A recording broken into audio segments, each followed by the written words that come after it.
তারা একসময় সূর্যগ্রহণ উপলক্ষে কুরুক্ষেত্রে গিয়েছে। সূর্যগ্রহণ এরকম তিথি, পুণ্যতিথি, সেখানে স্নান করার জন্য গোপীরা গিয়েছেন। আর এদিকে কৃষ্ণ বলরাম তারাও সাজসজ্জা নিয়ে এসেছেন, স্নান করতে এসেছেন। সমন্তক পঞ্চক, খুব পুণ্যক্ষেত্র। স্নান করে সবাই চলে যাচ্ছেন। গোপীদের কাছে খবর আসলে কৃষ্ণ বলরাম এসেছে। সঙ্গে সঙ্গে চলে গেলেন। কোথায় কোথায় যে দেখেন কৃষ্ণ বলরাম ওরা স্নান সম্পর্ক ওরা রথে উঠে চলে যাচ্ছে দ্বারকার উদ্দেশ্যে। এরা দেখি মনে করছে, আরে দ্বারকা কেন যাবে, আমরা এই সুযোগ পেয়েছি, বৃন্দাবন নিয়ে যাব। সঙ্গে সঙ্গে ঘোড়াগুলি খুলে দিয়ে সেই রথটাকে টেনে বৃন্দাবন নিয়ে যাচ্ছে। এখন অনেক দিন পরে গোপীরা দেখেছে, বিশেষ করে রাধারানী দেখছেন কৃষ্ণ, কিন্তু আমি যে কৃষ্ণকে দিই সেই কৃষ্ণ তো মনে হচ্ছে না। আমাদের কৃষ্ণ তো ময়ূরের পাখা থাকতো, কিন্তু ময়ূরের পাখা নাই, আর এত বড় দামি মুকুট, মানে বাঁশি বাজাতেন, হাতে বাঁশি, এখানে হাতে অস্ত্র। মানে আমাদের কৃষ্ণ তো এই গোয়াল বালক সাথে ঘুরতে, এখন সৈন্য নিয়ে ঘুরছে আশেপাশে। আমার কৃষ্ণ কী করে হায় না, এ কৃষ্ণ না। আমি যে কৃষ্ণকে ভালোবাসি এ কৃষ্ণ না। এটা কৃষ্ণ রাধারানীর মনোভাব বুঝতে পারছে। ও রাধারানী আমাকে এও খুশি না, এইরকম। সেই বিষয়ে চৈতন্য মহাপ্রভু রথযাত্রার সময় একটি শ্লোক উচ্চারণ করেছিলেন, যে রাধারানীর মনোভাব ব্যক্ত করে, যে আমি সেই কৃষ্ণ, আমি সেই রাধারানী, সেই কৃষ্ণ এখানে, দুইজনেই আমরা একই। কিন্তু আমরা যে যুবক যুবতী অবস্থায় বৃন্দাবনে যে আমরা লীলা করেছি, সে আনন্দ তো আমি পাচ্ছি না। এভাবে চৈতন্য মহাপ্রভু বলছেন। তো এটা, এই যে ভাবটা, রাধারানী ভাবটা, এটা কৃষ্ণ বুঝতে পেরে তার হৃদয়েও আরও গোপীদের তার ভক্তের প্রতি প্রেম আরও উথলে গেছে। স্বাভাবিক, কেউ যদি আপনাকে ভালোবাসে আর আপনি যদি তাকে ভালো না বাসে, আপনি বুঝতে পারেন যে আমি অতটা ভালোবাসি না, নিজে কষ্ট লাগে না? ইস, আমাকে এত ভালোবাসে আর আমি এত নিষ্ঠুর, আমি ভালোবাসি না, এরকম কষ্ট লাগে কি না লাগে? আপনার সঙ্গে কারোর সঙ্গে হয়েছে এরকম? যত আপনার ভালোবাসেন, কখনো কখনো দেখা যায় ও লোকটা আমাকে এত ভালোবাসছে, আমি তো এত ভালোবাসি না, তবে নিজে একটু কষ্ট হয়, লজ্জা লাগে যে আমি ভক্ত, আমার সবাইকে ভালোবাসা উচিত, আর ও আমাকে এত ভালোবাসে, আমি তাকে প্রেম করি না। কষ্ট হয় কি না হয়? যে কৃষ্ণের এরকম কষ্ট হচ্ছে, ইস, ওরা আমাকে এত ভালোবাসার আমি এইরকম নিষ্ঠুর। আমি বলছি যে তোমাদের যে ভালোবাসা, আমি কিছুতে এটা আমি শোধ দিতে পারবো না।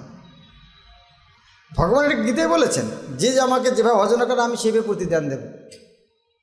কিন্তু কৃষ্ণ এখানে নিজে ফেলেছেন, বলছেন আমি আর পারছি না। যেমন সুদামার কাহিনীটা, সুদামা যখন গিয়েছিলেন কৃষ্ণ দ্বারকায়, সুদামাকে কিছু দিলেন না কেন? কৃষ্ণ কেন দেননি? ওদের নিতে গিয়েছিলেন, কেবল চায়নি তো, না চাইলে কেউ, কৃষ্ণ তো জানতেনি কি জন্য এসেছেন, তো দিলেন না কেন? আচার্যরা বলেছেন কৃষ্ণ দিতে লজ্জা লাগছে। কৃষ্ণ বিচার করছেন, সুদামা যে জিনিসটা নিয়ে এসেছে আমার জন্য, যেই খুদ তার ঘরে ছিল না, অন্যের কাছ থেকে ভিক্ষা করে আমার জন্য নিয়ে এসেছে। তো আমাকে ওকে দিতে হলে আমাকে অন্যের কাছে ভিক্ষা করে নিয়ে ওকে কিছু দিতে হবে। আমি গীতায় বলছি যে যথা আমার প্রভাব জানতে। তাহলে ও যে দামি জিনিস দিয়েছে, ওই রকম দামি জিনিস দিতে হলে আমার কাছে যেটা নাই ওই রকম একটা জিনিস অন্য ওখান থেকে নিয়ে ওকে দিতে হবে, ধার নিয়ে দিতে হবে। এ দুনিয়া এরকম কিছু আছে নাকি আমার কাছে নেই অন্যের কাছে নিয়ে দেবো? তো বুঝতে আমার দ্বারা হবে না, এখানে আমার দেবার কিছু নাই। সেই রকম গোপীদেরকেও গোপীদের যে প্রেম, কৃষ্ণ নিজে বলছেন না পারে আমার তোমাদের ঋণ আমি কিছুতেই শোধ দিতে পারবো। তখন বলছেন গোপী তোমরা যে আমাকে ভালোবাসো এর প্রতিদান আমার দ্বারা নয়, বরং তোমার ভালোবাসো এই ভালোবাসাটাই তোমাদের থাকুক, এটাই আমার প্রতি, এছাড়া দেওয়ার কিছু নেই। এর চেয়ে দামি জিনিস আর নেই, তোমরা যেটা দিচ্ছ ওটাই সবচেয়ে দামি জিনিস, ওটাই থাকুক তোমাদের কাছে, এর চেয়ে দামি জিনিস জগতে আর কিছু নেই। এই মনোভাব, এই প্রেমে আনন্দে তাদের চোখ বড় বড় হয়ে গেছে। আনন্দ হলে কীরকম হয়, বাহ! সিনেমা দেখতে যেমন আমাদের বাচ্চাদের রাত্রিবেলা পড়তে চোখ বন্ধ হয়ে যায়, সিনেমা দেখতে চোখ বন্ধ হয়ে যায়। আমার ছোটোবেলায় ইংরেজি পড়তে ধরলে ঘুম ধরতো, যে ভালো লাগে না ঘুম আসে। ভালো জিনিস দেখলে খাওয়ার সময় টিভি দেখার সময় ঘুম আসে না, ভালো জিনিস চোখ বড় বড় হয়ে যায়। তো জগন্নাথের এরকম ভগবানের প্রেমিক চোখটি বড় বড় হয়েছে। এবং আনন্দ হলে কী হয়, আপনারা ছবি গেছেন, আনন্দ হলে মুখটা বড় হয়ে যায়, এত বড় হয়ে গেছে কান পর্যন্ত চলে গেছে মুখটা হাসিতে, এবং হাতটা আগে বাড়িয়ে দিচ্ছে তাদেরকে গলা লাগানোর জন্য। তো এই যে কৃষ্ণের রূপ, কত কৃপাময় রূপ, ভক্তকে যে কী ভালোবাসেন। এখন প্রশ্ন হচ্ছে এরকম হাতটা ভিতরে ঢুকে গেল কেন? হ্যাঁ, বিকার হয়, আমাদের হয়তো এরকম অভিজ্ঞতা নেই, কিন্তু আমাদের তমগুণের বিকার দেখেছি আমরা। মানুষ মদ খেয়ে রাস্তায় পড়ে থাকে, বিকার হয়, শরীরে বিকার দেখা যায় না, মুখেও বিকার শোনা যায়, মুখে অনেক কিছু বলে, মনে হয় স্বর্গে আছি, ড্রেনের মধ্যে মাথা ঢুকে মনে হয় স্বর্গে আছি, ওটা বিকার, বাক্যের বিকার, শরীরের বিকার, মনের বিকার। আমাদের হয়তো ওরকম হয়নি কখনো, কিন্তু রজগুণীর বিকার অনেক করা হয়েছে। রাগ হলে শরীর কাঁপতে থাকে, ওটা কিসের বিকার? রজগুণীর বিকার। সেরকম শুদ্ধ ভক্তদের বিকার হয় সাত্ত্বিক বিকার, সত্যগুণেও শরীরে এরকম বিকার হয়, সেটা বলছে সাত্ত্বিক বিকার। এই 8 প্রকার বিকার আছে, এটা সাত্ত্বিক বিকার 8 প্রকার। এখানে শরীরের বিভিন্ন এরকম পরিবর্তন হয়, জয়েন্টগুলি খুলে যায়, এরকম দাঁতগুলি নড়ে, শরীর ফ্যাকাশে হয়ে যায়,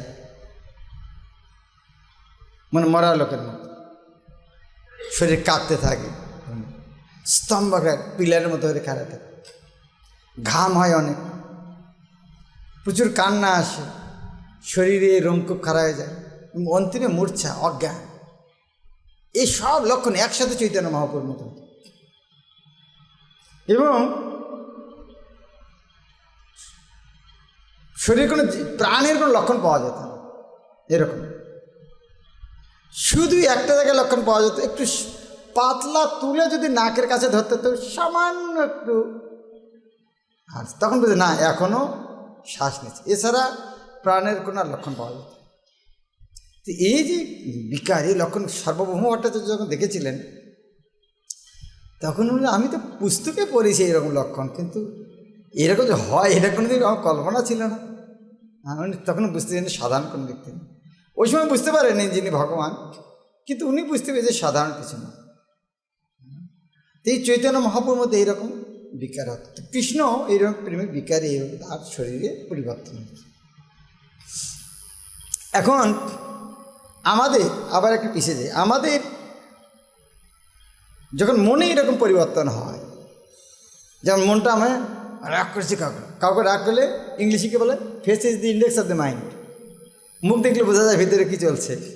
মানুষই কেন, বিড়ালকে দেখলেও বোঝা যায় কি ইঁদুর ধরতে যাচ্ছে নাকি খেতে যাচ্ছে, ইঁদুরের মুখ দেখে বোঝা যায়। শিকারি বিড়াল গোপ দেখলে চেনা যায়। তো এটা তো কথায় আছে, সাধারণ কথায় আছে। তার মানে কি, মনে কোনো পরিবর্তন হলে পরিবর্তন কোথায় দেখা যায়? শরীরে দেখা যায়। কিন্তু আমাদের মন আর শরীর আলাদা কিনা? আলাদা। আমাদের শরীর আর মন আলাদা, শরীর মন বুদ্ধি আলাদা। কিন্তু আলাদা হলেও মনে পরিবর্তন হলে শরীর পরিবর্তন হয়। কিন্তু কারো যদি মন বুদ্ধি আর শরীর একই হয়, তার মনে পরিবর্তন শরীর পরিবর্তন হবে কি না হবে? হবে কি না হবে? বেশি হবে। ভগবান কৃষ্ণের ক্ষেত্রে মন আর শরীর আলাদা নয়। তার যখন মনে যখন এরকম ভাবনা আসে, তখন শরীর পরিবর্তনকে সাধারণ লোকের মধ্যে হবে। সেই জন্য আমরা কেন ওই রকম বিকার দেখাতে পারি না? আমাদের মুশকিল হচ্ছে আমাদের শরীর আর মন আলাদা, সেই জন্য মনে অতটা পরিবর্তন শরীরে অতটা হবে না।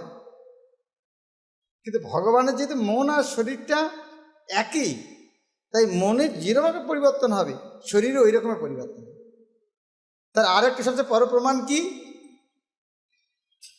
কৃষ্ণ যখন ভাবছেন যে আমি রাধারানীর ভাব নেব, ওই ভাব, আচ্ছা ভাবটা কেন হলো? কৃষ্ণের এর অনেক অনেক জায়গায় অনেক প্রকার কাহিনী আছে কেন হলো। লোচন দাস ঠাকুর চৈতন্য মঙ্গল লিখেছেন, এক সময় কৃষ্ণ রুক্মিণী দেবীর ঘরে গিয়েছে রাজমহল। অনেক দিন পরে এসে তো কৃষ্ণ চরণ কমলে রুক্মিণী কান্না করছে। আর কৃষ্ণ বলছেন, আমি আসলাম কি তুমি আনন্দিত হবে কান্না করছো? তার মানে তুমি ওই কথাটা এখনো বলো নাই। তোমাকে একদিন আমি একটু রসিকতা করেছিলাম যে আমাকে বিয়ে করে ভুল করেছো, শিশুবেলায় ভালো ছিল, ওই কথাটা আজ পর্যন্ত ভুলতে পারোনি। তোমরা এমন একদিন একটা জোকিং করেছি, সেটা আজ পর্যন্ত বলতে পারলে না। তোমাদের হৃদয়গুলি এত কঠিন।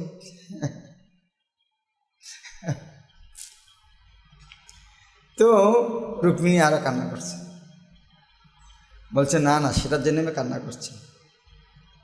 তুমি আসলে এখান থেকে যখন চলে যাবে, তখন তুমি এসেছো আমাদের আনন্দ, কিন্তু তুমি যখন চলে যাবে ওই কথা মনে, তখন কি করে সহ্য করবে?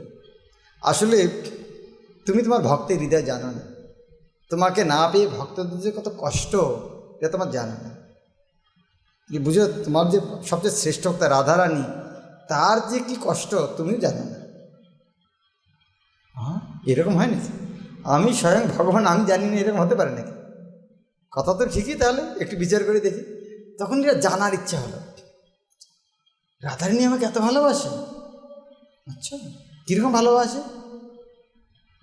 আমার মধ্যে আছে কি যে এত ভালোবাসে?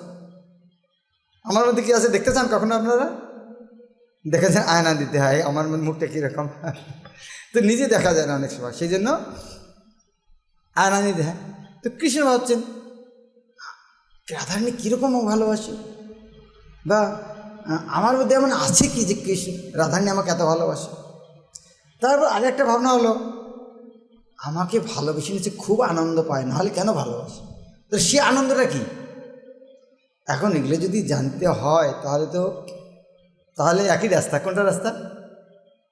একই রাস্তা। কোনটা? রাধারানী হতে হবে।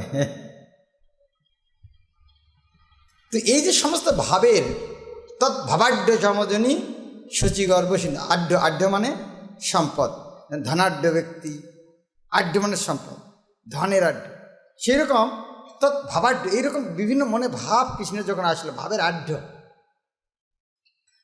যে রাধারানীর মতো তাহলে আমি একটু হই, দেখি কীরকম আছে আমার মধ্যে কী আছে একটু জানা যাবে। এইরকম মনে ভাবনাটা আসলো। এই ভাবনাটা আসতে কি হলো? এই মনে ভাবনাটা আসাতে কি হলো? শরীরে পরিবর্তন হলো। কি পরিবর্তন হলো? রাধারানী রং হয়ে গেল। কেন? মনটা রাধারানী হয়ে গেছে, তো শরীরটা কি হয়ে যাবে? শরীরটা রাধারানীর রং হয়ে গেছে। সেই জন্য ওখানে বলা হচ্ছে ভাবদূতি সুবলিতম। ভাব আর দ্যুতি, যখন ভাবটা এসেছে, রাধারানীর ভাব এসেছে, তো দ্যুতি গায়ের রংটা পরিবর্তন হচ্ছে।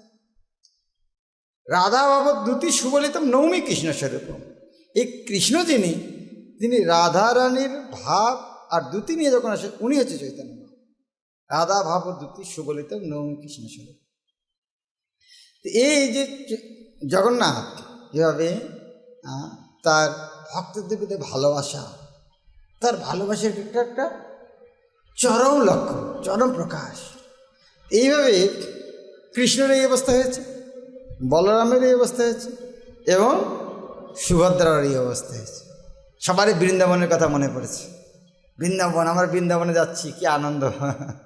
হ্যাঁ, বৃন্দাবনে যাচ্ছি, এই আনন্দে তাদের যে রূপটা হয়েছে সেই রূপটা হচ্ছে জগন্নাথ বলদেব সুভদ্রা।